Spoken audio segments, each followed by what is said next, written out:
नवरात्रि व्रत कथा लाभ और विधि। हिंदू धार्मिक कथाओं के अनुसार एक बार बृहस्पति देव ने ब्रह्मा जी से पूछा, हे ब्रह्मदेव, चैत्र व आश्विन मास के नवरात्रि क्यों किए जाते हैं? बृहस्पति जी का ऐसा प्रश्न सुन ब्रह्मा जी ने कहा, हे बृहस्पति, प्राणियों के हित की इच्छा से तुमने बहुत अच्छा प्रश्न किया है। जो मनुष्य मनोरथ पूर्ण करने वाली दुर्गा, महादेव, सूर्य और नारायण का ध्यान करते हैं वे मनुष्य धन्य हैं। यह नवरात्र व्रत संपूर्ण कामनाओं को पूर्ण करने वाला है। इसके करने से पुत्र की कामना वाले को पुत्र, धन की लालसा वाले को धन, विद्या की चाहना वाले को विद्या और सुख की इच्छा रखने वाले को सुख मिलता है। इस व्रत को करने से रोगी मनुष्य का रोग दूर हो जाता है, मनुष्य की संपूर्ण विपत्तियां दूर हो जाती हैं और घर में समृद्धि की वृद्धि होती है।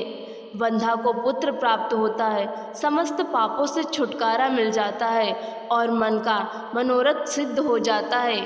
हे बृहस्पति, जिसने पहले इस महाव्रत को किया है वह कथा मैं तुम्हें सुनाता हूँ, तुम सावधान होकर सुनो। इस प्रकार ब्रह्मा जी का वचन सुनकर बृहस्पति जी बोले, हे ब्राह्मण, मनुष्यों का कल्याण करने वाले इस व्रत के इतिहास को मेरे लिए कहो, मैं सावधान होकर सुन रहा हूँ। आपकी शरण में आए हुए मुझ पर कृपा करो। ब्रह्मा जी बोले, प्राचीन काल में मनोहर नगर में पीठत नाम का एक अनाथ ब्राह्मण रहता था। वह भगवती दुर्गा का भक्त था। उसके संपूर्ण सद्गुणों से युक्त सुमति नाम की एक अत्यंत सुंदरी कन्या उत्पन्न हुई। वह कन्या सुमति अपने पिता के घर बाल्यकाल में अपनी सहेलियों के साथ क्रीड़ा करती हुई इस प्रकार बढ़ने लगी जैसे शुक्ल पक्ष में चंद्रमा की कला बढ़ती है। उसका पिता प्रतिदिन जब दुर्गा की पूजा करके होम किया करता, वह उस समय नियम से वहां उपस्थित रहती। एक दिन सुमति अपनी सखियों के साथ खेल में लग गई और भगवती के पूजन में उपस्थित नहीं हुई। उसके पिता को पुत्री की ऐसी असावधानी देखकर क्रोध आया और वह पुत्री से कहने लगा, अरे दुष्ट पुत्री, आज तूने भगवती का पूजन नहीं किया, इस कारण मैं किसी कुष्ठ रोगी या दरिद्र मनुष्य के साथ तेरा विवाह करूंगा।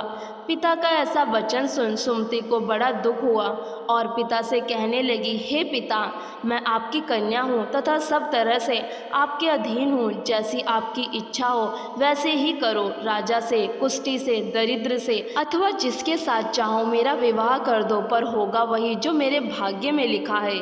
मेरा तो अटल विश्वास है, जो जैसा कर्म करता है उसको कर्मों के अनुसार वैसा ही फल प्राप्त होता है, क्योंकि कर्म करना मनुष्य के अधीन है पर फल देना ईश्वर के अधीन है। जैसे अग्नि में पड़ने से तृण आदि उसको अधिक प्रदीप्त कर देते हैं, इस प्रकार कन्या के निर्भयता से कहे हुए वचन सुन उस ब्राह्मण ने क्रोधित हो अपनी कन्या का विवाह एक कुष्ठी के साथ कर दिया और अत्यंत क्रोधित हो पुत्री से कहने लगा, हे पुत्री, अपने कर्म का फल भोगो। देखो भाग्य के भरोसे से रहकर क्या करती हो। पिता के ऐसे कटु वचनों को सुन सुमति मन में विचार करने लगी, अहो, मेरा बड़ा दुर्भाग्य है जिससे मुझे ऐसा पति मिला। इस तरह अपने दुख का विचार करती हुई वह कन्या अपने पति के साथ वन में चली गई और डरावने कुशायुक्त उस निर्जन वन में उन्होंने वह रात बड़े कष्ट से व्यतीत की। उस गरीब बालिका की ऐसी दशा देख देवी भगवती ने पूर्व पुण्य के प्रभाव से प्रकट हो सुमति से कहा, हे दीन ब्राह्मणी, मैं तुझसे प्रसन्न हूँ, तुम जो चाहो वो वरदान मांग सकती हो। भगवती दुर्गा का यह वचन सुन ब्राह्मणी ने कहा, आप कौन हैं? वह सब मुझसे कहो। ब्राह्मणी का ऐसा वचन सुन देवी ने कहा कि मैं आदि शक्ति भगवती हूँ और मैं ही ब्रह्म विद्या व सरस्वती हूँ। प्रसन्न होने पर मैं प्राणियों का दुख दूर कर उनको सुख प्रदान करती हूँ। हे ब्राह्मणी, मैं तुझ पर तेरे पूर्व जन्म के पुण्य के प्रभाव से प्रसन्न हूँ। तुम्हारे पूर्व जन्म का वृतांत सुनाती हूँ, सुनो। तू पूर्व जन्म में निषाद की स्त्री थी और अति पतिव्रता थी। एक दिन तेरे पति निषाद ने चोरी की। चोरी करने के कारण तुम दोनों को सिपाहियों ने पकड़ लिया और ले जाकर जेल खाने में कैद कर दिया। उन लोगों ने तुझको और तेरे पति को भोजन भी नहीं दिया। इस प्रकार नवरात्र के दिनों में तुमने ना तो कुछ खाया और ना जल ही पिया। इस प्रकार 9 दिन तक नवरात्र का व्रत हो गया।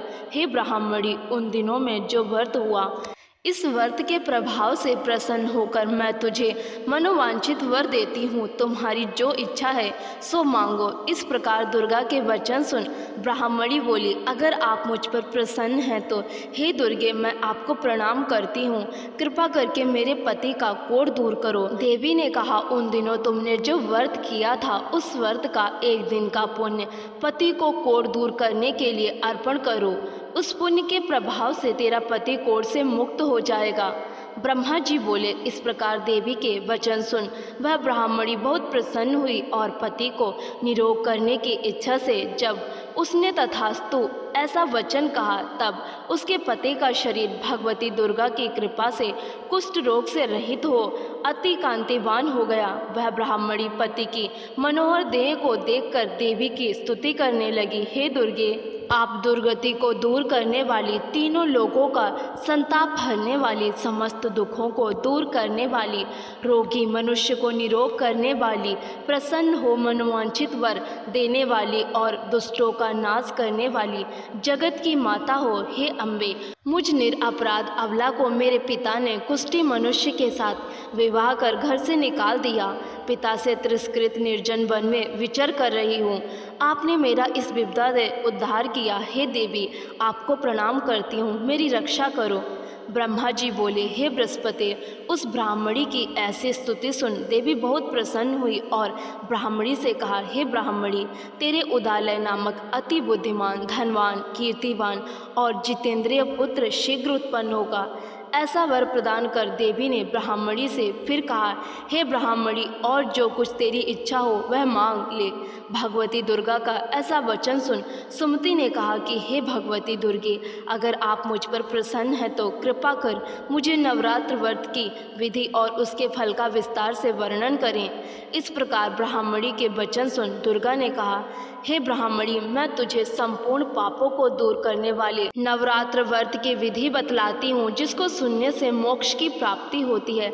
अश्विन मास के शुक्ल पक्ष की प्रतिपदा से लेकर 9 दिन तक विधि पूर्वक व्रत करें।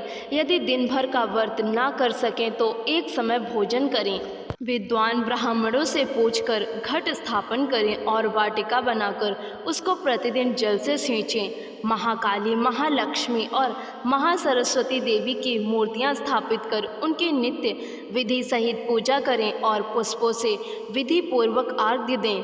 बिजौरा के फल से अर्घ्य देने से रूप की प्राप्ति होती है। जायफल से अर्घ्य देने से कीर्ति, दाख से अर्घ्य देने से कार्य की सिद्धि होती है। आंवले के अर्घ्य देने से सुख की प्राप्ति और केले के अर्घ्य देने से आभूषणों की प्राप्ति होती है। इस प्रकार पुष्पों व फलों से अर्घ्य देकर व्रत समाप्त होने पर 9वें दिन यथाविधि हवन करें। खांड, घी, गेहूँ, शहद, जौ, तिल, बिल्व, नारियल, दाख और कदम आदि से हवन करें। गेहूँ से होम करने से लक्ष्मी की प्राप्ति होती है। खीर एवं चंपा के पुष्पों से धन की और बेल पत्तों से तेज व सुख की प्राप्ति होती है। आंवले से कीर्ति की और केले से पुत्र की, कमल से राज सम्मान की और दखों से संपदा की प्राप्ति होती है। खांड, घी, नारियल, शहद, जौ और तिल तथा फलों से होम करने से मनोवांछित वस्तु की प्राप्ति होती है। व्रत करने वाला मनुष्य इस विधि विधान से होम कर आचार्य को अत्यंत नम्रता के साथ प्रणाम करे और यज्ञ की सिद्धि के लिए उसे दक्षिणा दें। इस प्रकार बताई हुई विधि के अनुसार जो व्यक्ति व्रत करता है उसके सब मनोरथ सिद्ध होते हैं। इसमें तनिक भी संदेह नहीं है। इन 9 दिनों में जो कुछ दान आदि दिया जाता है उसका करोड़ों गुना फल मिलता है। इस नवरात्र व्रत करने से अश्वमेध यज्ञ का फल मिलता है। हे ब्राह्मणी, इस संपूर्ण कामनाओं को पूर्ण करने वाले उत्तम व्रत को तीर्थ, मंदिर अथवा घर में विधि के अनुसार करें। ब्रह्मा जी बोले, हे बृहस्पति, इस प्रकार ब्राह्मणी को व्रत की विधि और फल बताकर देवी अंतर्ध्यान हो गईं। जो मनुष्य या स्त्री इस व्रत को भक्ति पूर्वक करता है वह इस लोक में सुख प्राप्त कर अंत में दुर्लभ मोक्ष को प्राप्त होता है। यह इस दुर्लभ व्रत का महत्व है जो मैंने तुम्हें बतलाया है। यह सुन बृहस्पति जी आनंद से प्रफुल्लित हो ब्रह्मा जी से कहने लगे कि हे ब्राह्मण, आपने मुझ पर अति कृपा की है जो मुझे इस नवरात्र व्रत का महत्व सुनाया। ब्रह्मा जी बोले, हे बृहस्पति, यह देवी भगवती शक्ति संपूर्ण लोकों का पालन करने वाली हैं। इस महादेवी के प्रभाव को कौन जान सकता है? बोलो देवी भगवती की जय। प्रातःकाल स्नान करके माँ दुर्गा की मूर्ति या तस्वीर के सामने दुर्गा जी का ध्यान करके यह कथा करनी चाहिए। नवरात्रि व्रत कथा करने से श्री दुर्गा माँ सब विघ्न दूर करके सुख समृद्धि देती हैं। अगर आप लोगों को कहानी अच्छी लगी है तो वीडियो को लाइक ज़रूर करें और इसे शेयर भी करें। और इसी तरह की वीडियोस और कहानियाँ देखने के लिए हमारे चैनल हिंदी कहानियों का बॉक्स को सब्सक्राइब ज़रूर करें। वीडियो देखने के लिए आपका बहुत बहुत शुक्रिया।